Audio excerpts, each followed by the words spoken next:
Okay, andito na naman tayo sa another unboxing natin, no? So, this one, ito yung pinakahihintay ko dahil, look ha, ang tawag nila dito is Adidas National Copa Premier. So, ito yung latest version, no? After how many years? 3 years? Yung Copa National, no? Ito yung unang version ng Copa nung labas ng Adidas Skateboarding. Well, yung Copa kasi this is soccer shoes, no? Pero in-adapt ng skateboarding kasi ang ganda ng fit. Paborito ko to. Kasi yung snag niya dito sa part na to, yung nakalock siya sa ankle mo so hindi siya gumagalaw. This is size 9, no? Ito yung blue version. Ito yung unang lumabas sa ad. Paglabas nila sa IG, pag-post nila nito, nako sabi ko, oh my god, dapat meron ako nito.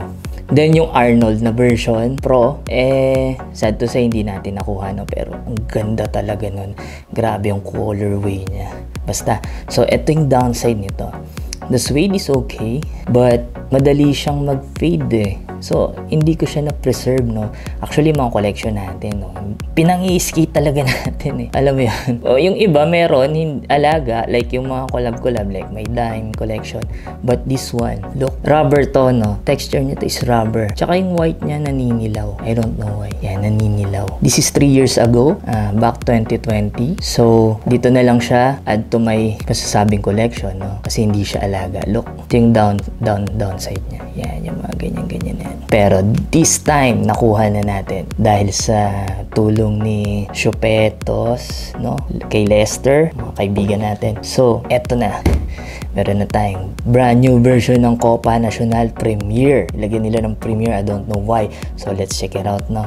Okay, unbox na natin.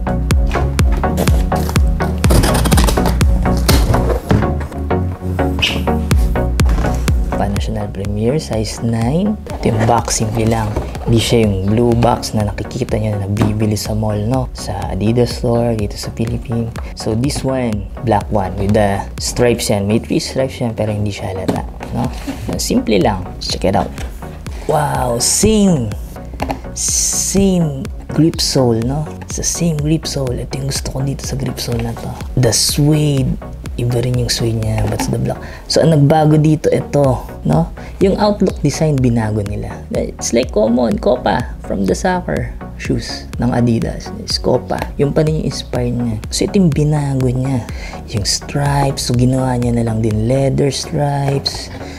The silver logo here. Ang ganda ng combination niya.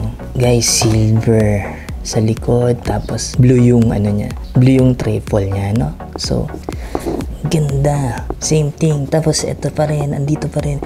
Guys, ito yung maganda dito kasi hindi gagalaw pa mo dito, promise. Para siyang, mararamdaman mo eh, parang kamay na nakaganto sa ankle mo, sa back ng ankle mo, no? So, ayun, may libre pa tayong gloves talaga. Ang gagawin ko dito? Siguro, alam ko na. Okay, so hindi ko nagamit, Lester, no? Sorry, no? Alam ko na yung point mo kung ba't may padala ka pa ng gloves dito. Insole, not flexi, no? Parang it's satin. Ito yung common eh, na insole ng Adidas. Pero it's so siksik na alam mo naman na supported ka.